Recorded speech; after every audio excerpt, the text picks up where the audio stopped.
স্বাগত আজকের বাংলাদেশে। আপনাদের সঙ্গে আছে আমি খালেদ মহিউদ্দিন। কাল বিকেলে বঙ্গভবনে শপথ নিচ্ছেন নতুন মন্ত্রিসভার সদস্যরা। নতুন সরকারের কাছে কি প্রত্যাশা নানা জনের, এসব নিয়ে আজকের আলোচনা আমাদের প্রত্যাশা। কথা বলতে স্টুডিওতে আছেন মানসিক রোগ বিশেষজ্ঞ ডক্টর মেখলা সরকার, ছড়াকার অনিক খান আছেন আমাদের সঙ্গে, অনলাইন অ্যাক্টিভিস্ট আরিফার হোসেন এবং কেপিসি ইন্ডাস্ট্রির চেয়ারম্যান কাজী সাজিদুর রহমান রয়েছে আমাদের সঙ্গে। ডক্টর মেখলা সরকার, আমি প্রথমে আপনাকে জানতে চাইব যে আপনি কি প্রত্যাশা করেন নতুন সরকারের কাছে? প্রথমত আসলে তো মানে অনেক নতুন বছর মানে হলো প্রত্যাশা, এবং এই নতুন বছরে আমাদের আর একটা যোগ হয়েছে যে আমাদের একটা নতুন সরকার গঠন হয়েছে। তো আমি যেহেতু আসলে মূলত মানে স্বাস্থ্যের সাথে রিলেটেড, চিকিৎসা ব্যবস্থার সাথে রিলেটেড, তো সেই জায়গায় আমি এক্সপেক্ট করব যে এই জায়গায় আমি একটা বিরাট পরিবর্তন, যদিও আমি মানে গত বেশ অনেকদিন বছর ধরেই কিন্তু আমাদের স্বাস্থ্য সেবায় আসলে অনেক অর্জন হয়েছে। তো আমি চাবো যে এই যে প্রবৃদ্ধি বা অর্জন সেটা যেন সামনে এগিয়ে যায়, এবং বিশেষ করে হলো আমাদের মেন্টাল হেলথ, সেই জায়গাটাতে আমাদের এই সরকার আসলে যথেষ্ট এমফাসিস দিয়েছে, এবং মেন্টাল হেলথ কিন্তু এখন একটা বিশেষ জায়গায় উন্নীত হয়েছে। তো সেই ধারাবাহিকতাটা আরও আমি নতুন সংযোগ দেখতে চাই। অনিক খান, আপনি কি প্রত্যাশা করেন সরকারের কাছে? না মেখলা সরকারের? না, আমাদের তো আসলে অনেকগুলো সরকার আছে, যে সরকারের অনেক রকম প্রত্যাশা আসলে ভাই কি বলে খালেদ ভাই, যেমন আমার বেসিক্যালি যে প্রত্যাশা হচ্ছে কি, আমার কয়েকটা প্রত্যাশা আমি আসলে কমাইতে চাই। যেমন একটা প্রত্যাশা হচ্ছে কি, সবসময় আমরা প্রত্যাশা নিয়ে কথা বললি যে মুক্তিযুদ্ধের চেতনাকে এগিয়ে নেওয়ার প্রত্যাশা বা এটাকে সত্যিকার রূপ দেওয়ার প্রত্যাশা। আমার কাছে খুব কষ্ট লাগে এটা, যে আসলে না মানে ইলেকশনের পরের থেকে আগের থেকে এটা শুনছি যে এখন এই প্রত্যাশা তো আমাদের থাকার কথা ছিল 70-এর আগে, 71-এর আগে, কিন্তু এখন এসে স্বাধীনতা 47 বছর পরে এসেও আমাদেরকে প্রত্যাশা করতে হচ্ছে এটা। তো আমার প্রত্যাশা মূলত সরকারের কাছে যেমন কিছু করা, যাতে আমাদের কিছু প্রত্যাশার চাপ তাদের উপর থেকে কমে, যাতে আমাদের বেশি প্রত্যাশা করার জায়গাটাতে নতুন কিছু প্রত্যাশা চাইতে পারি, এরকম একটা অবস্থানে যাওয়া। আপনি আর একটু ট্রান্সলেট করবেন কিনা আপনার কথাটা? মানে হচ্ছে কি, আমরা সেই একই প্রত্যাশা দীর্ঘ সময় ধরে করে আসতেছি। হ্যাঁ, আমার নতুন প্রত্যাশার জায়গাটা আমি দেখতেছি না। ওকে, আমি চাচ্ছি যে এমন একটা জায়গায় পৌঁছানো যে আমাদের পুরনো প্রত্যাশাগুলো পূরণ হয়েছে, এখন আমরা নতুন কিছু প্রত্যাশা করছি। সেরকম নতুন কোনো প্রত্যাশার কথা আমাদের একটু বলবেন কিনা? কারণ আপনার যেমন আমি আরিফার হোসেনকে আমি চাই কি বলে তথ্য কি বলে আপনার আইটি মিনিস্টার হিসেবে দেখতে চাই, অন্তত প্রতিমন্ত্রী, উপমন্ত্রীও না। আচ্ছা, তো এই ধরনের প্রত্যাশা। আচ্ছা আচ্ছা, যে আপনি নতুন লোকদের নতুন লোকদের না, মানে যারা কাজ করবে, একটুখানি দূরদৃষ্টি সম্পন্ন মানুষ। যেমন আমি তাকে ব্যক্তিগতভাবে চিনি বলে তার কথাটাই বললাম। তো এরকম আর কি, যে নট নেসেসারিলি ইয়াং, এই তরুণ আমরা একটু বেশি করি, এত মানে তারুণের দরকার নেই। আমার মোর ইটস অ্যাবাউট, আমার মনে হয় যে দূরদৃষ্টি, চারিদিকে কাজটা হবে। এক্স্যাক্টলি। আরিফার হোসেন, আপনার প্রত্যাশা কি? আমি অনেক ভাই শুরু ধরে বলতে চাচ্ছি, আমার আসলে প্রত্যাশাটা হচ্ছে যে আমরা যে প্রত্যাশাগুলো করছি সেটা যেন মেজার করা যায়। আমরা এই ঘরের মধ্যে বসে কিন্তু প্রচুর কিছু প্রত্যাশা করতে পারি। আমি এটা চাই, আপু ওটা বলছে হেলথ নিয়ে, সাজিদ ভাই I am sure he has something to say. তো আমার প্রত্যাশা হচ্ছে যে আমরা যে প্রত্যাশাইগুলো করি সেগুলো যেন মেজার করা যায়। আমার খুব একটা আফসোস লাগে যে আমরা ইশতেহার দিচ্ছি নির্বাচনের আগে, কিন্তু এই ইশতেহারগুলো কি আসলে, যেমন আমেরিকাতে কিন্তু হচ্ছে আফটার 100 days তারা বলছে যে আমরা ম্যানিফেস্টো এত দূর আসতে পেরেছি, এত দূর আসতে পারিনি। এরকম কোনো মেকানিজম কিন্তু আমাদের নেই। গতবার যখন আওয়ামী লীগ আসলো, তারাও তো শিওর একটা ইশতেহার দিয়ে এসেছিল। তারা নির্বাচনের আগে কি বলেছে আমরা এটা অ্যাচিভ করেছি, অথবা এটা করতে পারিনি, অথবা এটা এই বছর করব। সো এই বছর আমার প্রত্যাশা হচ্ছে যে আপনারা যে ম্যানিফেস্টো দিয়ে এসেছেন সেগুলো যেন আমরা একটু দেখতে পারি যে কোনগুলো অ্যাচিভ হচ্ছে, কোনগুলো হচ্ছে না, একটু শর্ট টার্মে। সবগুলো হয়তো পদ্মা সেতু হয়তো 5 বছরে হবে না, কিন্তু কিছু জিনিস হয়তো আছে যে আওয়ামী লীগের 21টা ইশতেহারের মধ্যে একটা ইশতেহার হচ্ছে যে প্রথম ইশতেহারটা হচ্ছে প্রতিটা গ্রামকে তারা বলছে যে আমরা আধুনিক শহর করব। চমৎকার একটা, আমরা ডিসেন্ট্রালাইজ নিয়ে প্রচুর কথা বলি, কিন্তু এটার স্টেপগুলো কি কি? তুমি বলো যে আমি এক বছরের মধ্যে ঢাকা শহর থেকে এই ইন্ডাস্ট্রিগুলো সরাবো। কথায় কথা চা ভবন বিরাট একটা জায়গা দখল করে আছে মতিঝিলে, অথচ ঢাকায় কিন্তু চা হয় না। তারপরে হচ্ছে কৃষি গবেষণা কেন্দ্র, বিরাট একটা কৃষি গবেষণা কেন্দ্র আমাদের ফার্ম গেটে বসে আছে, তার আশেপাশে কোথাও কি কৃষি কাজ হচ্ছে না। ম্যাক্সিমাম গার্মেন্টসগুলো দেখা যাচ্ছে ঢাকায়, ওয়ারেস ঢাকা থেকে কাপড়গুলো চিটাগাং হয়ে পোর্ট হয়ে যাচ্ছে। তো ইয়েগুলো তো থাকার কথা ছিল ঢাকা চিটাগাং হাইওয়েতে অথবা ইয়েতে। সো আমি যেটা বলতে চাচ্ছি, তোমরা যে ম্যানিফেস্টোই দাও, আমার কাছে সেই প্রত্যাশা হচ্ছে যে সেগুলো তোমরা একটু শর্ট টার্মে আমাদের কাছে একটু ব্রেকডাউন করে আমাদের কাছে একটু আমাদেরকে খুশি করো। একদম সিম্পল প্রত্যাশা আমার। ওদের 21টা ইশতেহারের বাইরে আর বেশি কোনো প্রত্যাশা নেই। প্রত্যেকটাই চাই যেন অ্যাচিভ করে এবং একটা শর্ট টার্মে আমাদের কাছে তারা যেন অ্যাকাউন্টেবল থাকে। আপনি 21টা প্রত্যাশা যে অবস্থায় আছে সেই অবস্থায় বাস্তবায়ন দেখতে চান, না আপনি কোনো প্রায়োরিটাইজ করবেন যে এগুলি আগে করা দরকার? আমি আসার আগেও আমি গাড়িতে পড়ছিলাম, ওদের প্রত্যেকটা ইয়েগুলো কিন্তু চমৎকার। আমি এখন জাস্ট ওদের ব্রেকডাউন গুলো চাচ্ছি। যেমন বলছে যে আমি বেকার সমস্যা দূর করব, এটা তো ভেরি গুড থিং, কিন্তু এরপরে ব্রেকডাউন গুলো কি? এর জন্য কি তুমি বেকার ভাতা দিবে না বেকারদেরকে লোন দিবে? একটু ঝামেলার ব্যাপার আছে, যেমন এর আগের বার তো মানে ব্রেকডাউন করে বলেছিল যে ঘরে ঘরে একটা করে চাকরি, তো এটা তো এবার ওই জন্য একটুখানি মানে ওইটা তো ওইভাবে না, ব্রেকডাউন পূরণ করলে করা সুবিধা সম্ভব হচ্ছে কি হয়নি। অনেক ভাই, আমরা এটাকে প্রেশার দিতে পারি। এখন আপনি যেমন বলছেন, আমি শিওর কোনো পলিসি মেকার যদি আপনার কথাটা দেখে সে তো জিব্বাই কামড় দিবে, আচ্ছা ব্রেকডাউন যেহেতু দিয়েছিলাম এখন আমার তো এটা একটা অ্যান্সার করতে হবে। আমরা ওদেরকে অ্যান্সারেবল একটা জায়গায় রাখতে যাচ্ছি, যে জায়গা থেকে ওদের জবাবদিহি করা জবাব যাবে। দিয়ে, অথবা তারা যেন একটু প্রেশার ফিল করে। ওকে, আমরা একটু কাজী সাজিদুর রহমান আপনার কাছে আসতে চাই, একজন উদ্যোক্তা আপনি, আপনার কি প্রত্যাশা এই সরকারের কাছে? আমার আসলে প্রত্যাশাটা হলো যে একটা সুন্দর বাংলাদেশ আমরা সবাই মিলে গড়তে পারি। সেখানে এখন এই সুন্দর বাংলাদেশ গড়তে গেলে বিষয়টা হলো যে সবার অবদানের একটা দরকার আছে। যেহেতু সরকার যখন একটা দল যখন সরকার গঠন করে, তো সমস্ত জনগণের একটা প্রত্যাশা থাকে এটা যে আমার সরকার এই সুন্দর বাংলাদেশ গড়ার ক্ষেত্রে সবথেকে বেশি অবদান রাখবে। তো এইখানে আমি যেটা বলতে চাই যে ভাইয়ারা যেটা বললেন যে ইশতেহার, আসলে ইশতেহারটাই তো বেসিক্যালি নির্বাচনের আগে এটা বলা হয় যে এটাই আমি তোমাদের জন্য উপহার হিসেবে দিব, এই জন্য তোমরা আমাকে ভোট দাও। তো মানুষ সেটার হিসাব করে তাকে একটা ভোট দেয় এবং অলরেডি আমাদের সরকার গঠন হয়ে গেছে।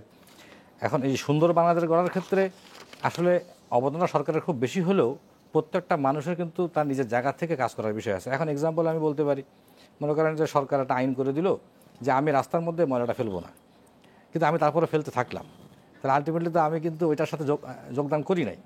এখন আমাকে হয়তো আইন শৃঙ্খলা বাহিনী এসে ধরতে হবে, না ধরলে আমি থামাবো না।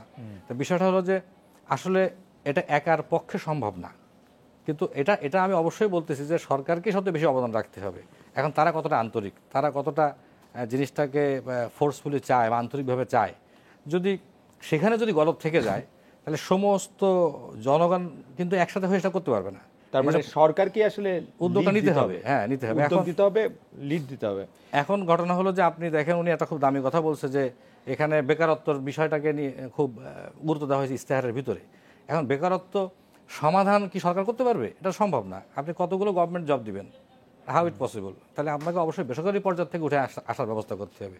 তার ফর্মুলা তো একটাই, এখানে দুইটা বিষয় আছে। একটা হচ্ছে আপনাকে উদ্যোক্তা তৈরি করতে হবে, সেটা দেশের মধ্যে থেকে তৈরি করতে হবে। সুন্দর সুন্দর নতুন নতুন প্রোডাক্টের মধ্যে নিয়ে যাইতে হবে, যেগুলো আধুনিকায়ন আনতে পারে আমাদের, যেহেতু আমরা আস্তে আস্তে আধুনিকায়ন হচ্ছি। আবার এই যে উদ্যোক্তা আপনি তৈরি করলেন, এই উদ্যোক্তাদেরকেও কিন্তু তার কাজটা চালানোর জন্য তার কিন্তু স্কিল কিছু মানুষও দরকার, সেটাও আপনাকে তৈরি করতে হবে। আচ্ছা, আমি আপনার জনাব কাজী সাজিদুর রহমান, আপনার কথা পরিষ্কার, আমরা বুঝতে পেরেছি। আমি একটু আবার ডক্টর মেঘলা সরকার আপনার কাছে আসতে চাই।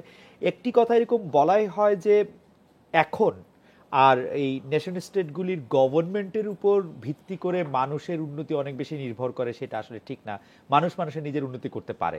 তো আপনি কি মনে করেন যে সরকার, যেটি জনাব সাজিদুর রহমান বলছিলেন যে সরকারকে আসলে নিতে হবে, সরকারকেই কাজ করতে হবে, সমস্ত দায় আমরা সরকারকেই চাপানোর থেকে আমরা আসলে নিজেদের জায়গায় মানে নিজেদের সচেতন, হ্যাঁ সেটা তো অবশ্যই হলো, কারণ সরকার আসলে সব জনগণই তো মানে আমরা তো এটার একটা অংশই আর কি। তো সেক্ষেত্রে খালি কিছু গুটি কয়েক মানুষের উপরে কিন্তু আমাদের বাংলাদেশের সমস্ত সফলতা ডিপেন্ড করে না আর কি। তো আমাদের যদি প্রত্যেকটা সেক্টরে আসলে আমাদের যার যতটুকুন কাজ আছে সেই জায়গায় যদি আমরা আসলে একটু এক্সেল করতে পারি, আমরা যদি সেই জায়গাটা আসলে একটু নিষ্ঠার মতন করে কাজ করতে পারি, তাহলে আমি মনে করি যে আমরা একটা সামগ্রিক প্রতিফলন কিন্তু দেখতে পারবো। এবং এটা অবশ্যই হলো একা মানে কোনো দেশেই কোনো জায়গায় আসলে ডেভেলপমেন্ট শুধুমাত্র সরকার একার সাথে ডিপেন্ডেন্ট না। তবে যে জিনিসটা আসলে প্রয়োজন যে এটাকে এনফোর্স করা, মোটিভেট করা, জনগণকে সম্পৃক্ত করা, সেই মোটিভেশনটা জনগণের মধ্যে তৈরি করা, সেটা আমি বলবো যে একটা বড় চ্যালেঞ্জ।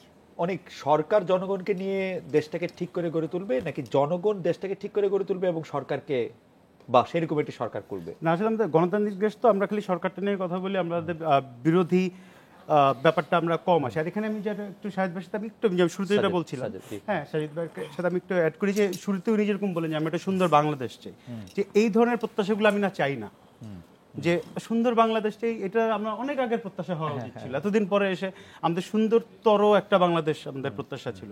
আর আপনি যেটা বলছেন যে, আর ওইটা ইনফ্যাক্ট উনিও বলেছেন যে আসলে জনগণ আর সরকার বা বিরোধী যাই বলেন, এটা তো আসলেই একটা খুবই সিনক্রোনাইজড ভাবে কাজ করতে হবে। আমি কখনোই বলতে পারি না যে আমি মানে জনগণ সরকারকে সাহায্য করবে না, সরকার জনগণকে সাহায্য করবে। সরকার প্লেইং ফিল্ড বলা ঠিক না, সরকার আমাদের জন্য যেই সুযোগটা করে দিবে, যে বিরোধী মত বলেন বা আমাদের মত প্রকাশের স্বাধীনতা বলেন, এই সুযোগগুলো থাকবে যাতে সরকার ওই অ্যাকাউন্টেবল যাতে হয় আর কি। এখন সেই আমার বেকারত্বকে দূর করছে কে করছে না, ইশতেহারটা আসলে আমার মনে হয় যে বাস্তবতার ইয়েতে দেখলে যে ইশতেহার ইটস এ ভেরি খুবই খেলো একটা জিনিস হয়ে গেছে এটা। এটা আসলে খুব বেগ একটা জিনিস হয়ে গেছে। যেমন যে আপনি যেটা প্রশংসা করলেন প্রতিটা গ্রামকে শহর বানানো হবে, আমার কাছে এটা একটু ফানি না, আমার কাছে একটুখানি কেমন জানি লেগেছে যে আছে না যে আমাদের গ্রামগুলোকে আমি, তার মানে কি আমার গ্রামের যে হাওর আছে বা যেই ছোট আপনার পুকুর আছে, ওই পুকুর কি সুইমিং পুল হয়ে যাবে? আমি যাই না, আমার মনে হয় একটা কিছু মানে সুযোগ সেখানে সুবিধার বিদ্যুৎ জায়গাগুলো থাকবে নাগরিক মানে প্রতিটি গ্রামে, সুবিধা। জ্বালানি থাকবে প্রতিটি ডিসেন্ট্রালাইজেশন গ্রামে। যেটা বলেন ওইটা উইচ ইজ ভেরি ট্রু, ওইটা আমি ঠিক আছে, ওইটা মানছি। কিন্তু মানে আমি যেটা বলছি জনগণের সম্পৃক্ততা এবং ব্যক্তির যে সম্পৃক্ততা সরকারের সঙ্গে, আমি আমি আমি যেটি বলতে চাইছি অনেক জিনিসটি কি এরকম যে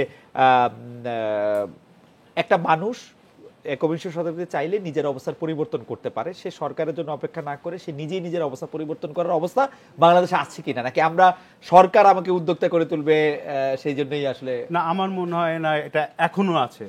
আনফরচুনেটলি আমার মনে হয় না এই অবস্থা তৈরি হয়েছে। আমার মনে এটা তো আমাদের আরো আরো আরো অনেক দূর যেতে তার হবে। মানে অনিকা সাজিদুর রহমানের সাথে একমত পোষণ করছেন যে তিনি যেহেতু না, সরকার হেল্প করলে ব্যাপারটা কিন্তু অনেক সময় তখন ওই যে হলো help খুব সহজ হয়। করলে, করলে মানে Help সেটা না, সহযোগিতা কিন্তু হলো মূল জায়গাটাতে কিন্তু প্রত্যেকের সেক্টর থেকে কাজ করতে হবে এবং সেই মোটিভেশনের জায়গাটা আসলে সেই ক্ষেত্রটা তৈরি করতে হবে। আমি মনে করি যে এই জায়গাটাই হলো মূল চ্যানেল। এখন আর মোটিভেশন মানুষ একটা জায়গা থেকে পায় কিনা, আমি একটু আরিফার হোসেনের কাছে একটু জানতে চাই যে আরিফ, এটা আমার চমৎকার প্রিয় একটা টপিক, কারণ আপনি জানেন আমি জি, আপনি আমরাই বাংলাদেশ নামে একটা ফাউন্ডেশন চালাই, যেটা একটা কনসেপ্ট হচ্ছে যে আমরা সবাই বাংলাদেশ, আপুও বাংলাদেশ ও বাংলাদেশ, আপু থমকে থাকা মানে বাংলাদেশে থমকে থাকা, আমি এগিয়ে যাওয়া মানে বাংলাদেশে এগিয়ে যাওয়া, আপনি পিছিয়ে যাওয়া মানে বাংলাদেশে পিছিয়ে যাওয়া। So concept is very simple, প্রত্যেকে যখন যে জায়গা থেকে কাজ করব বাংলাদেশ আগাবেই। তো এখানে একটা জায়গায় এসে আসলে আমরা খুব প্রবলেমে পড়ছি যে কিছু জিনিস আসলে আমরা তো পলিসি মেকার না, আমরা পলিসিতে ইনকর্পোরেট করতে পারছি না। আমরা হয়তো আমি অ্যাজ এন এন্টারপ্রেনার কাজ করার চেষ্টা করছি, কিন্তু একটা জায়গায় যে আসলে গভর্নমেন্টের হেল্পটা লাগবেই।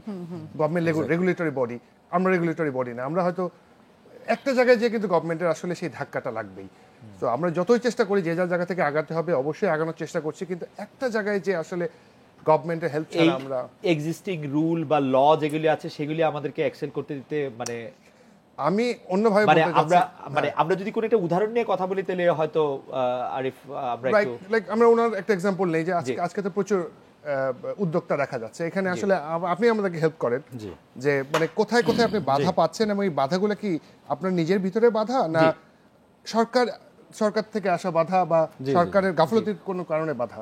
বিষয়টা হলো, হ্যাঁ আমি একটু আরো ক্লিয়ারলি বলতেছি। সেটা হলো যে মনে করেন কেউ একজন উদ্যোগ নিল বা আমি একটা উদ্যোগ নিলাম, আমি এই যে কেপিসি ইন্ডাস্ট্রি আমরা পেপার কাপ তৈরি করি, কাগজের কাপ, যেটা সম্পূর্ণ পরিবেশ বান্ধব একটা পণ্য এবং এটা স্বাস্থ্যসম্মত ভাবে আপনি আপনার খাবারটা খেতে পারবেন।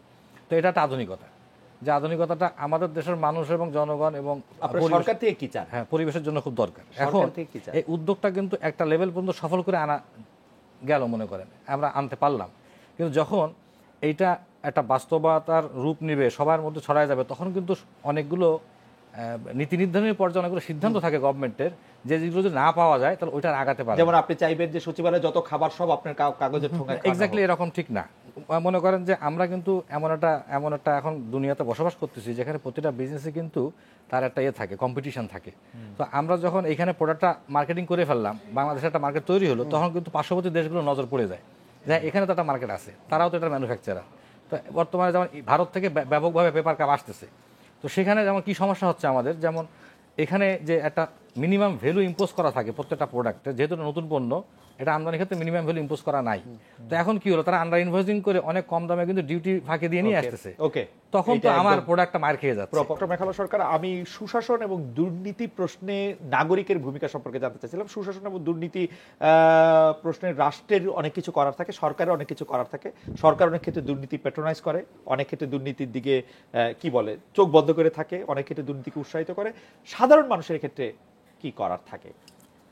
মূলত আসলে কি, যেটা একটার সাথে আর একটা কিছুটা সম্পৃক্ত, মানে একেবারে এটা আলাদা করে সিঙ্গেল এন্টিটি এরকম করে বলা যায় না। আসলে ব্রেকে যে জিনিসটা করে বলছিলাম যে যতই হলো এক জায়গায় সুশাসনের জায়গা থাকে, আমার নিজের যে নৈতিক অবস্থান এবং নৈতিক যে মূল্যবোধ, সেই জায়গাটা যদি খুব স্ট্রং এনাফ না হয়, তাহলে কিন্তু আসলে আমি নানাভাবেই ফাঁকফোকর করার চেষ্টা করব। এবং এই এত ছোটোখাটো ফাঁকফোকর এবং যেটা যদি আসলে ব্যাপক মানুষের মধ্যে এই জায়গাটা দুর্বল থাকে তাহলে কিন্তু খুব ডিফিকাল্ট যে কোনো সরকারের পক্ষে। আবার একই সাথে ঠিক যে যেহেতু আমাদের স্বাভাবিকভাবে কিন্তু প্রবণতা হলো যে আমাদের মানে সুবিধার জায়গাগুলো করে নেওয়া, সেই জায়গাগুলো যদি আসলে স্ট্রং ল এনফোর্সমেন্ট জায়গাটা থাকে সেটা আমাদের এক ধরনের প্রোটেক্ট করতে সাহায্য করে।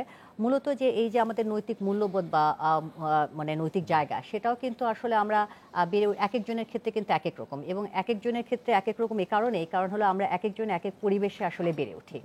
অর্থাৎ এখানে একটা খুব গুরুত্বপূর্ণ ভূমিকা রাখে কিন্তু আবারও আমাদের শিক্ষা, এবং এটা পারিবারিক শিক্ষা, স্কুলের শিক্ষা। এবং এই শিক্ষার জায়গা যদি আমরা বলি সেখানে কিন্তু আবার এক ধরনের সরকারের সাহায্য ছাড়া সম্ভব না। অর্থাৎ আমাদের যে স্কুল কারিকুলাম, আমাদের শিক্ষা ব্যবস্থা, সেই জায়গাটাকে ঠেলে সাজানোর সেই জায়গাটা কিন্তু আসলে আবারও হলো সরকারের এই পদক্ষেপটা নিতে হবে। আমি অবশ্যই শিক্ষা কারিকুলাম নিয়ে নিশ্চয়ই আরো কথা শুনবো। আমি একটু অনেক খানের কাছে জানতে চাই যে অনেক খান এইটার ক্ষেত্রে কি করার। এইটার ক্ষেত্রে আমি যেমন আপনার সাথে আমি একটু খালি অ্যাড করি, যেমন ধরেন পরিবর্তনটা আসলে কি আসা দরকার। আমাদের দুর্নীতি বা আমাদের সামগ্রিকভাবে খুব বড় করে ব্যাপারগুলো দেখছি। আমরা যদি খালি আমাদের যেমন আমি যখন স্কুলে পড়েছি, আমরা আই এম শিওর যে আমরা স্কুলের টিচারের কাছে যখন প্রাইভেট পড়তাম এটা একটা লজ্জার ব্যাপার ছিল, এটা আমরা ক্লাসের বেশি লোক বলতাম না। অথচ এখন হচ্ছে কি বাবা মারা ইয়ে করে যে বাবা তুমি তো সাংবাদিক, তোমার কাছ থেকে প্রশ্নপত্রটা আসছে, তো আমরা বাচ্চাদের কাছে কিন্তু আমরা ভালো মন্দের মাঝখানে যে লাইনটা ছিল একটা ফাইন লাইন, ওইটাও আমরা তুলে দিচ্ছি। তো আলটিমেটলি ওই দুর্নীতিটা ওই জায়গাটা থেকে যদি আমরা একটু কন্ট্রোল করতে পারতাম, যেটা আমরা পারি নাই, এটার দায়ভার কিন্তু আমাদেরও আছে। হ্যাঁ, কারণ আমাদেরও কিন্তু পরবর্তী জেনারেশন উঠে আসতেছে, এখানে আমাদের অনেক অপরাধ আছে, আমাদের অনেক শর্টকামিংস আছে। আমরা দোষ দিই ধরেন আমাদের আগের জেনারেশনকে যে তারা এটা করতে পারে নাই, ওটা করতে পারে নাই, কিন্তু আমাদের কিন্তু অনেক শর্টকামিং আছে। আমি ছোট্ট একটা উদাহরণ দিই যে দুর্নীতির জায়গায় বা সুনীতিরও যেরকম, ফর এক্সাম্পল ধরেন আমি ছোটবেলায় আমি অনেক বই পড়েছি, এটা আমি একটা খুব গর্ব করে বলি যে আমি প্রচুর আউট বই যেটা ওগুলো পড়েছি। কারণ কীভাবে পেয়েছি, কীভাবে আমি টাকা পেলাম কোথায়, বা বইয়ের অস্তিত্ব জানলাম কি, রকিব হাসান কীভাবে চিনলাম, আমি টিনটিন কীভাবে চিনলাম। আমার এই ছোটো আছে, আমার বাবা, আমার মা, আমার বড় ভাই বোন বা ছোট মামা ছোট আছে, ওই যে একটা লেভেল, তারা কিন্তু আমাকে শিখাইছে, তারা কিন্তু আমাকে চিনাইছে জিনিসগুলো। আর এখন আমরা বলি যে বাচ্চারা সারাক্ষণ কি বলে ট্যাব নিয়ে পড়ে থাকে। আমার কাছে ট্যাব থাকলে তো আমি আরো 1000টা বেশি বই পড়তাম, পিডিএফ পড়তাম। আমি তো বাচ্চাকে ঠিকই ট্যাব দিচ্ছি, আমার ভাগনাকে ঠিকই ট্যাব দিচ্ছি, কিন্তু তাকে পিডিএফ এ বই পড়াটা শেখাচ্ছি না, তাকে দিয়ে ক্রমে ঠান্ডা করে রাখতেছে। এটা কিন্তু আমাদের বিশাল বড় একটা অপরাধ। এটাও কিন্তু একটা মানে আমরা আমাদের আগের প্রজন্মের সাথে তুলনায় কিন্তু এটা আমরা আরো বেশি অপরাধ করতেছি, কারণ তাদেরকে আরো বিশাল একটা জায়গা ছিল, সুযোগ ছিল, ওই সুযোগটার সঙ্গে ওদেরকে আমরা পরিচয় করে দিচ্ছি। রাইট। তো আমার জায়গাটা হচ্ছে ওই জায়গাটায় যে ভাই আমরা মানে আমরা নিজেকে একটু ঠিক করা দরকার। প্রতিটা যেরকম বললো না যে আমি শেষ কথা, আমি ভালো কিছু করব, আমার কথা হচ্ছে আমি আগে খারাপ কিছু বন্ধ করি। নিজের খারাপ অনেক দোষ আছে, আমার দোষগুলোকে অ্যাড্রেস করতেই হবে। বলেছেন অনেক, আমি একটু আমি আবার একটু ওখান থেকে অ্যান্টি ক্লকওয়াইজ আসি। আপু একটা কথা বললো যে এই যে ফাঁক ফোকর থাকলে আসলে একটু টুকটাক এরকম হবেই। আমি কথাটার সাথে না হামলেই খুব মানে ইয়ে করতে চাই, আসলে ফাঁক ফোকর থাকলে হবে, এটা আমাদের ছোটবেলা থেকে অভ্যাস হয়ে এসেছে। বললাম না একটু আগে বন্ধে গ্যাপে আলাপ হচ্ছিল যে আমাদের আব্বারাই তো আমাদের পাসপোর্টে 2 বছর কমিয়ে দিয়ে আসছে, তখন আমরা কেন প্রতিবাদ করলাম না, অথবা এরকম ছোটো মোটো বিষয়গুলো ফাঁক ফোকর থাকলে। আমি গত মাসে একটা স্কুলে গেলাম গাজীপুরে, ওই স্কুলের একটা লাইব্রেরি আছে, মানে স্টেশনারি, ওখানে কোনো সেলসম্যান নাই। এখানে আছে 10টা খাতা, 10টা রং পেন্সিল, 10টা কলম।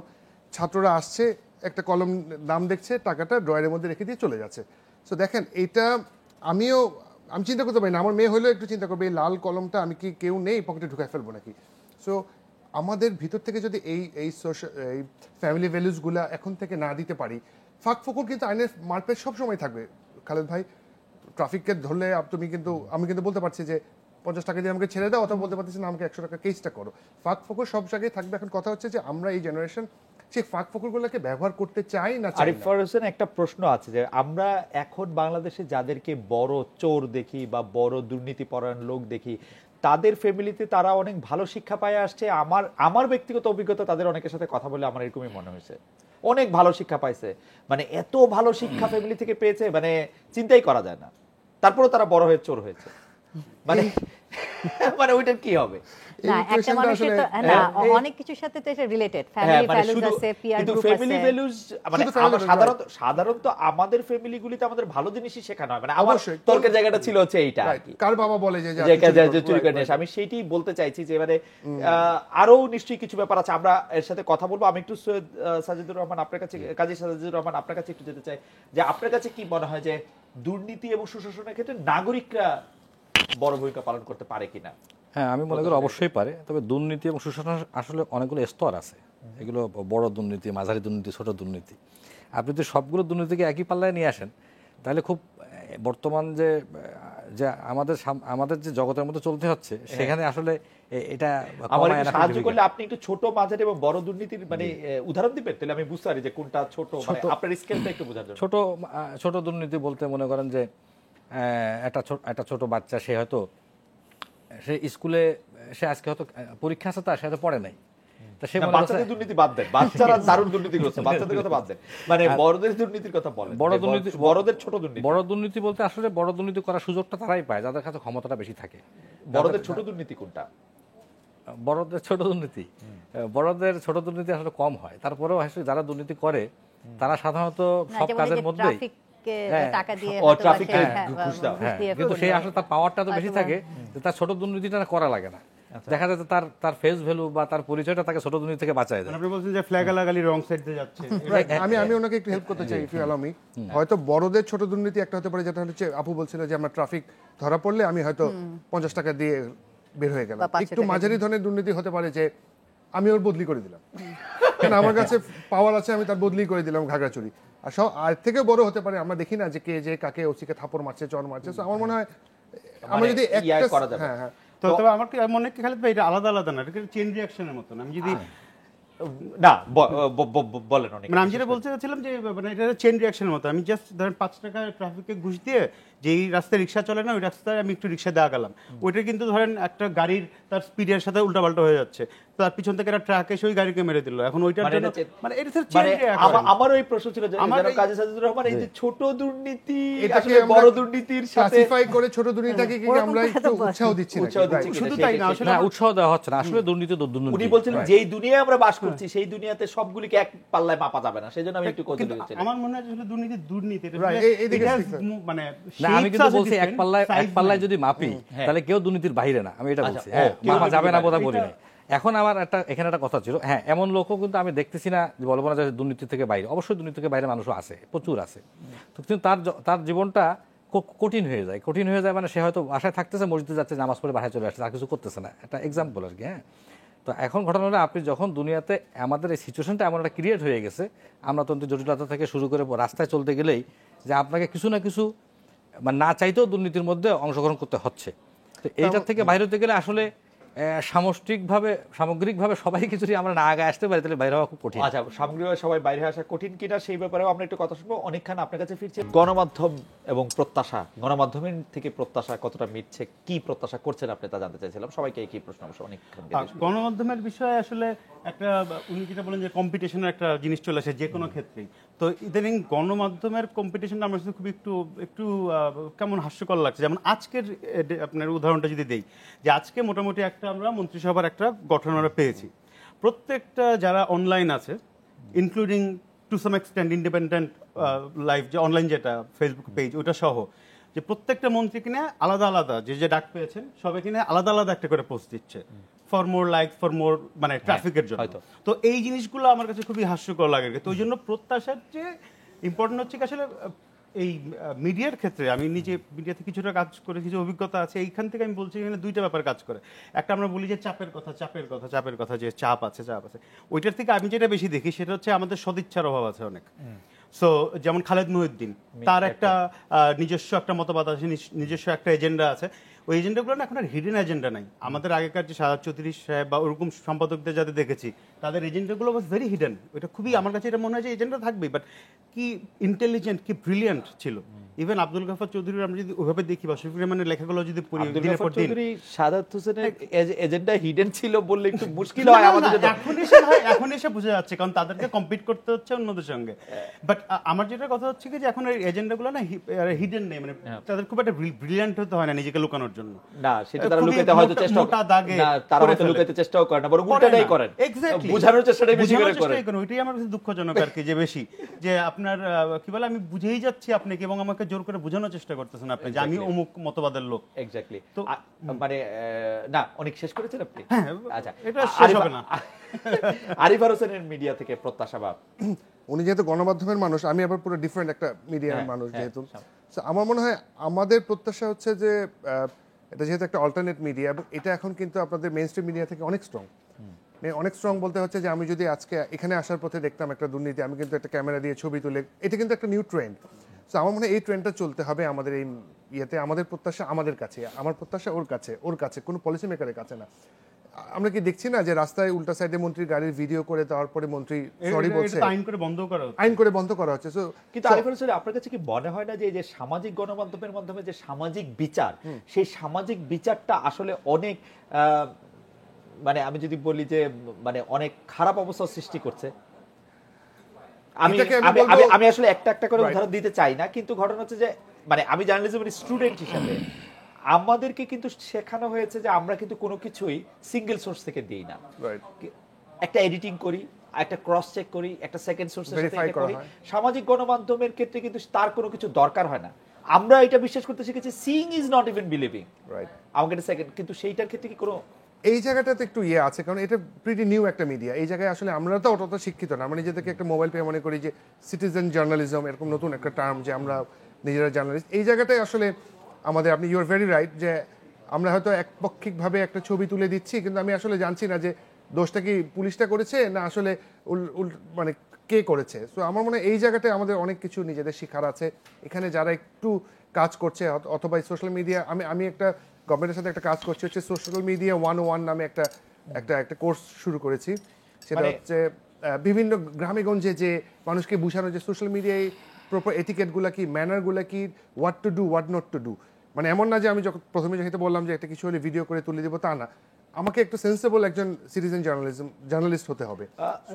মানে আমি যদি মনে করি যে রামুর ঘটনাটার পুনরাবৃত্তি যে আমাদের না হতে পারবে বা Right, না right, হবে right, না, right. সেটার ক্ষেত্রে আসলে আমরা কি করতে পারি? মানে আমাদের কিছু করার আছে? ওই তো বললাম যে এটার ক্ষেত্রে আসলে গভর্নমেন্টের সাথে একসাথে হাত মিলিয়ে অনেক কিছু করা আছে। বললাম না, একটা প্রজেক্ট চলছে আমার 64 জেলায় স্কুল কলেজে বাচ্চাদেরকে শেখানো হচ্ছে, একটা গাইড বুক দেওয়া হচ্ছে যে এই জিনিসগুলো আমি আগে ক্রস চেক করবো, ওই মূর্তি ভাঙছে শুনেই আমি একটা ছবি আপ দিব না, আমি একজন সেন্সিবল মানুষ হতে হবে। এই জিনিসগুলো আসলে করতে হবে। আরে ভাই, আগে না একটা কথা ছিল না যে ইতিহাস বদলায় কলমের সঙ্গে, আমি এখন বলি আসলে ইতিহাস বদলায় এখন ক্যামেরার সঙ্গে। আপনার যে ভিডিও করছে সেই অল্টারনেটিভ মিডিয়ার আসলে আরিফ ভাই, আমার কাছে যেটা মনে হয় যে এই যে ক্রস চেকের বিষয়, এগুলা বিষয়ে কিন্তু আমরা জানি না। সিটিজেন জার্নালিজম নিয়ে আমি বলতে পারি যে আমরা ব্যক্তিগতভাবে অন্তত 2 দশকের উপর ধরে আমরা চেষ্টা করেছি অনেকভাবে যে চিঠি লিখে জানান। তারপরে মোবাইল টোবাইল আসলো। আমি মনে আছে 18 নিউজ টেলিভিশনে, এখানে অন্য জি, টিভির নাম আপনি না যায়? না, অবশ্যই নাম বলেন। আচ্ছা, তো 18 নিউজে মুন্নিশা সহ আমরা সব একটা প্রজেক্ট মানে একদম প্রাইম টাইমে আমরা চালিয়েছি যে নাম প্রকাশে অনিচ্ছুক হিসেবে ছাপানো হবে, অনেকভাবে দেখানো হবে। এখন তো খুব ইজি, কিন্তু তারপরেও কোনোভাবে আসে নাই। কিন্তু ঠিকই আবার আমরা ফেসবুকে দেখছি এখন ফেসবুকের রিচটা কতখানি। আসলে আমরা যেটাকে অনেক মানুষ মনে করছি 17 কোটি মানুষের ভিতরে, তার কি আসলেই এতগুলো মানুষ কিনা, কতখানি রিচ করতে পারছি। এই যে আমরা যে বলে ফেলি, সরি, বাট যে আমরা যে এখন অল্টারনেটিভ মিডিয়া আসলে মেইন স্ট্রিম মিডিয়ার থেকে অনেক স্ট্রং। যখন এটা স্ট্রং হবে আসলেই, তখন তো ওইটাই মেইন স্ট্রিম মিডিয়া হয়ে যাবে, অল্টারনেটিভ মিডিয়া হয়ে যাবে টেলিভিশন। রাইট, এই জিনিসগুলো আমরা বুঝে না যে ক্রস ইয়েটা করতে হবে, ক্রস চেক না। সেগুলি তো নিশ্চয়ই কাজ করা হচ্ছে। কাজের সাথে আমরা একটা খুব সংক্ষেপে আপনাকে জানতে চাচ্ছিলাম যে গণমাধ্যমকে আপনি কিরকম দেখছেন, কিরকম দেখতে প্রত্যাশা করছেন? 2014 সালের নির্বাচনের পরের থেকে তো আমাদের বাংলাদেশ রাজনীতিতে একটা ডিফারেন্ট প্রেক্ষাপট ছিল যে বিরোধী দল ছিল না। তো তখন থেকে যেটা দেখতেছি যে এই গণমাধ্যম যেটা, সেটা আসলে বিরোধী দলের ভূমিকা কিছুটা অবতীর্ণ ছিল। আমি বলতেছি না যে 100% অবতীর্ণ ছিল, বা সেটা হয়তো টোটাল যত ঘটনা ঘটছে তাদের 60-70% তারা নিয়ে আসতেছিল সবার সামনে, এবং সেটা কিন্তু গভর্নমেন্ট নিচ্ছিল বা পজিটিভ নিচ্ছিল, এবং সেটা অনুযায়ী একটা রিয়াকশন আসতেছিল। তো সেইটা যেহেতু এইবার নির্বাচনেও দেখা গেছে যে বিরোধী দলের অবস্থান খুবই সামান্য, তো সেখানে আমি মনে করি যে প্রত্যাশাটা একটু বেড়ে গেছে জনগণের মিডিয়ার উপরে, যে হ্যাঁ মিডিয়া একটা অবস্থানে থাকবে, যে সে যেন অ্যাটলিস্ট বিরোধী দলের ভূমিকাটা খুব সুন্দরভাবে তার মিডিয়ার মাধ্যমে উপস্থাপন করতে পারে। মানে বিরোধী দলের ভূমিকা মানে সরকারের সমালোচনা করা, সরকারের সমালোচনা করার কথা শুধু না, মানে যাতে সাধারণ মানুষ কোনো কিছুতে বঞ্চিত না হয়। আচ্ছা, সাধারণ মানুষ যদি কোনো ডক্টর মেঘালা সরকার গণমাধ্যম, প্রথমত আমি বলবো যে মানে as a mental health expert, media কিন্তু খুব ইনফ্লুয়েন্স করে আমাদের মানে মননকে, বিশেষ করে আমাদের দৃষ্টিভঙ্গি তৈরি করতে এবং আমার দৃষ্টিভঙ্গি পরিবর্তন করতেও। তো সেই জায়গাটা আমার মনে হয় যদি একটু মিডিয়া মানে মাথায় রাখে, এবং বিশেষ করে যারা এখানকার পলিসি মেকিং এর সাথে জড়িত, তাহলে কিন্তু একটা মানে যেটা মানে আমাদের একটা, এবং এটা যদি কনসেনসাস থাকে, সবারই যদি একটা কনসিস্টেন্সি থাকে, তাহলে কিন্তু সেটা এক ধরনের হলো পরিবর্তন আমাদের মধ্যে করতে পারে। কাজেই হলো গদ বাঁধা কিছু এন্টারটেনমেন্টের জায়গাগুলো না করে, অর্থাৎ আমি 40 মিনিট বা 30 মিনিটের একটা প্রোগ্রাম দেখলাম, সেটা যেন সেখানে শেষ না হয়ে যায়। এমন জায়গাগুলো আমি দেখতে চাই আসলে মিডিয়াতে, যেখানে আসলে আমাদের নতুন করে চিন্তার উদ্রেক করে এবং হলো আমাদের নতুন করে করে ভাবতে সাহায্য করে। বিশেষ করে যদি বিষয়টা এমন হয় যে আমি কিছু অন্তত প্রোগ্রাম বানালাম বা কিছু প্রোগ্রাম আমার এই চ্যানেলটাতে থাকলো, যেখানে হলো যে একটা বাচ্চা যখন এই জায়গাগুলো দেখে বড় হবে বা একটা যে বাচ্চা বা শিশু কিশোর যেখানে বড় হবে, আফটার 20 ইয়ার্স এটা তাদের জীবন ক্ষেত্র, তাদের ভাবনা চিন্তা, তার ফিলোসফিক্যাল জায়গায় একটা প্রভাব রাখতে, ইমপ্লিমেন্ট করতে তাকে সাহায্য করবে এবং মানে মানসিক গঠনের জায়গাটাতে সাহায্য করবে। তো আমি আরও আসলে মানে যে শুধুমাত্র এন্টারটেনমেন্টের বাদে এন্টারটেনমেন্ট থাকতে হবে, অর্থাৎ এই নাটকে, আমাদের টক শোতে, অন্যান্য সব কিছুতেই সেই কনস্ট্রাকটিভ এবং হলো যে এক ধরনের ভিশনারি জিনিস আমি দেখতে চাই, যেখানে এবং যেখানে এক ধরনের আধুনিক মনস্কতা যেখানে আসলে রয়েছে, অর্থাৎ যেখানে আসলে সোসাইটি এগিয়ে যাওয়ার যে জায়গাটা থাকে, সেই জায়গাটা যদি আসলে সেটাকে বেস করে যদি আমাদের এই প্রোগ্রামগুলো মানে করা হয়, সেই ভিশনটাকে মাথায় রেখে, তাহলে আমি বলবো যে এটা সত্যি একটা খুব গুরুত্বপূর্ণ। আপনি কেমন শিক্ষা চান, শিক্ষা থেকে আপনার প্রত্যাশা কি, সেটা প্রাথমিক, মাধ্যমিক এবং উচ্চ শিক্ষা, কারিগরি শিক্ষা সবগুলি ক্ষেত্রে নিশ্চয়ই আপনাদের মন্তব্য শুনবো আমরা। জনাব আরিফার হোসেন, শিক্ষা থেকে আপনার প্রত্যাশা? শিক্ষা মন্ত্রণালয় না, আমি জানতে চাইছি যে আপনি কি ধরনের শিক্ষা আশা করেন আমাদের প্রাথমিক, মাধ্যমিক এবং উচ্চ কারিগরি শিক্ষার ক্ষেত্রে। আমি এই অনুষ্ঠানে আসার আগে প্রত্যেকটা দলের ইশতেহারগুলো বের করেছি, করে চিন্তা করছি কে কোনটা লিখেছে। আমার কাছে খুব, আমি নাম বলছি না ওই দলটার, ওদের একটা পয়েন্ট ভালো লেগেছে যে ওরা বলছে যে আমরা পাওয়ারে আসলে পিএসসি এবং জিএসসি থেকে এই সিস্টেমটা উঠিয়ে দেবো। সো এটা আমি জাস্ট মানে আমি প্রিভিলেজটা নিতে যাচ্ছি। আমরা কেন, শিক্ষাটা পরে কথা বলি, আমরা কেন এটা করছি না? প্রত্যেকে যেহেতু ইশতেহার দিচ্ছে, ইশতেহারগুলো কিন্তু খুব ভালো পয়েন্ট, এমন না যে আমি বিএনপিকে দেখতে পাই না, মানে বিএনপি দেশের ভালো করবে না দেখে পয়েন্টগুলো দিন, প্রত্যেকে কিন্তু চমৎকার পয়েন্ট দিচ্ছে। আমি 5টা পয়েন্ট বলি। যেমন একটা দল আজকে লিখেছে, আমি ইশতেহারে দেখেছি যে বলছে আমরা পাওয়ারে আসলে বিরোধী দল থেকে ডেপুটি স্পিকার করব। I really love the point. একটা দল বলছে যে আমরা পাওয়ারে আসলে রাষ্ট্রপতি এবং পিএম যখন চলাচল করে এই যে ভোগান্তিটা হয়, এই ভোগান্তিটা আমরা করবো না। এরকম কিন্তু প্রচুর সুন্দর সুন্দর পয়েন্ট আছে। একটা দল বলছে যে আমরা ইউথদের জন্য একটা ইউথ পার্লামেন্ট করবো। আমি যেটা বলতে চাচ্ছি হচ্ছে যে শিক্ষা নিয়ে কিন্তু সবাই কথা বলেছে, so let's pick those points. একজন বলছে আমরা পিএসসি কে সরাবো না। এন্ড অফ দ্য কথা হচ্ছে শিক্ষাটাকে আমাদের আসলে খুব হ্যাপেনিং একটা জায়গায় নিয়ে আসতে হবে। আমার মেয়েরা আজকে ব্যাগের ভারে স্কুলে যেতে ভয় পায়, এমন কেন করতে পারছে না? ফিনল্যান্ডে আজকে 9 বছর, সরি ক্লাস 7 পর্যন্ত কোনো পরীক্ষা নেই, কিন্তু তার মানে তো এই না যে আমার মেয়ে 7 বছর মানে ওই সেম এজে তার থেকে বেশি জানে, তা না। আমাদের শিক্ষায় প্রচুর কাজ করতে হবে। না, আমি যেটি জানতে চাইছিলাম যে আমাদের প্রাথমিক শিক্ষার ক্ষেত্রে অনেক ধরনের শিক্ষা ব্যবস্থা চালু আছে, মোটা দাগে 5-6 রকমের বলা যেতে পারে। তো আপনি কি একমুখী শিক্ষা, আমাদের প্রাথমিক শিক্ষাগুলি একরকম হোক সেরকম চান, যেটা আসলে শিক্ষা কমিশনের এটা ছিল? উচ্চ শিক্ষাকে আপনি আসলে সুযোগ মনে করেন কিনা, নাকি উচ্চ শিক্ষা আপনার কাছে মনে হয় যে প্রিভিলেজ, কারিগরি শিক্ষাটা ব্যবস্থা সরকার করবে? ওই জায়গাগুলি থেকে আপনি দুই একটা জিনিস একটু বলবেন কিনা? আমার মনে হয় এখন যেহেতু, সরি আমার ইয়েটা, এখন যেহেতু আমরা প্রচুর লেবার আমরা দেশের বাইরে যাচ্ছে, আমার মনে হয় কারিগরি শিক্ষাটার উপর প্রচন্ড জোর দেওয়ার একটা সুযোগ আছে। আমরা বারবার বলছি জনশক্তি রপ্তানি করছি, আমরা আসলে আমরা কি মানে একটা মেশিন রপ্তানি করছি না একটা ব্রেইন রপ্তানি করছি? আমাদের এখন দরকার হচ্ছে আমাদের ব্রেইনটাকে রপ্তানি করা।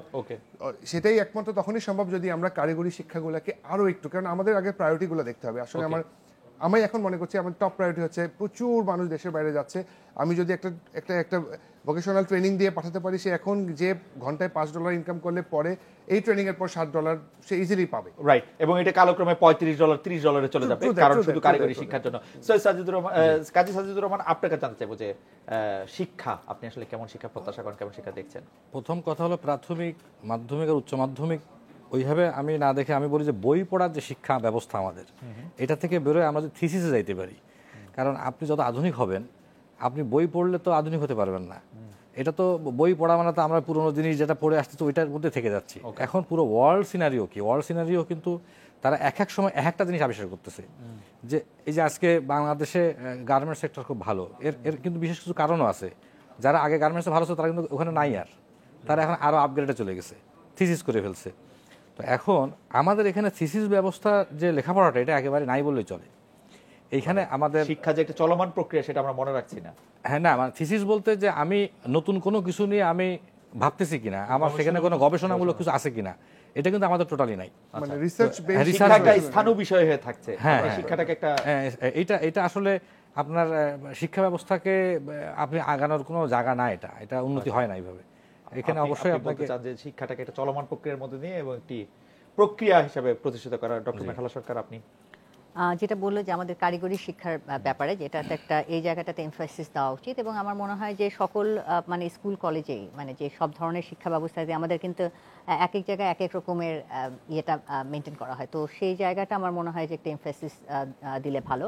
আর একটা হলো শুধুমাত্র আসলে এই যে খুব স্কোরের উপরে আসলে ডিপেন্ড না করে, অর্থাৎ হলো কে আসলে জিপিএ 5 পেলো, এই যে এই একটা ঠিক যে এর আগে যেমন ছিল যে একটা মার্কসের ব্যাপার ছিল, স্টার মার্কস ছিল, ফার্স্ট ডিভিশন ছিল, তো সেই জায়গাটার বদলে আসলে আমাদের যদি মূল এমফাসিস দেওয়া হয় যে আসলে আমরা কতটুকুন আসলে আমরা জানলাম, শিখলাম, হ্যাঁ, এবং এই যে আমাদের মধ্যে একটা প্রতিযোগী মনোভাবটা ছোটবেলা থেকেই তৈরি হয়ে যাচ্ছে, তো সেই জায়গাটাতে যদি আসলে কোনো মানে অল্টারনেটিভ কোনো কিছু থাকে, সেটা আমি মনে করি যে এটা এবং যাতে আরো ক্রিয়েটিভ মাইন্ডটা তৈরি করা, অর্থাৎ হলে খুব একটা গদবাঁধা কিছু প্রশ্ন, অর্থাৎ হলো মুখস্থের উপরে আমরা যে একটা ডিপেন্ড করে আছি, তার বদলে যদি আসলে আমাদের চিন্তা করার সুযোগটা হলো আসলে বাচ্চাদের আমাদের ছোটবেলা থেকে আমরা দিতে পারি, সেই জায়গাটা মানে ইয়ে, এবং শুধুমাত্র হলো কিছু আসলে ডাটা বা ইনফরমেশনটা মুখস্থ না রেখে এর বাইরে আসলে শিক্ষা তো আসলে ব্যাপক, হ্যাঁ, যেখানে আমরা যেটা নিয়ে কথা বলছিলাম যে নৈতিক জায়গা মানে নৈতিক শিক্ষা ইত্যাদি ইত্যাদি, তো সেই জায়গাগুলোও কিন্তু আসলে শিক্ষার মধ্যেই পড়ে, কিন্তু সেই জায়গাগুলো দেখবেন যে আমাদের সবচেয়ে কম এটাতে এমফাসিস দেওয়া হচ্ছে, হ্যাঁ, তো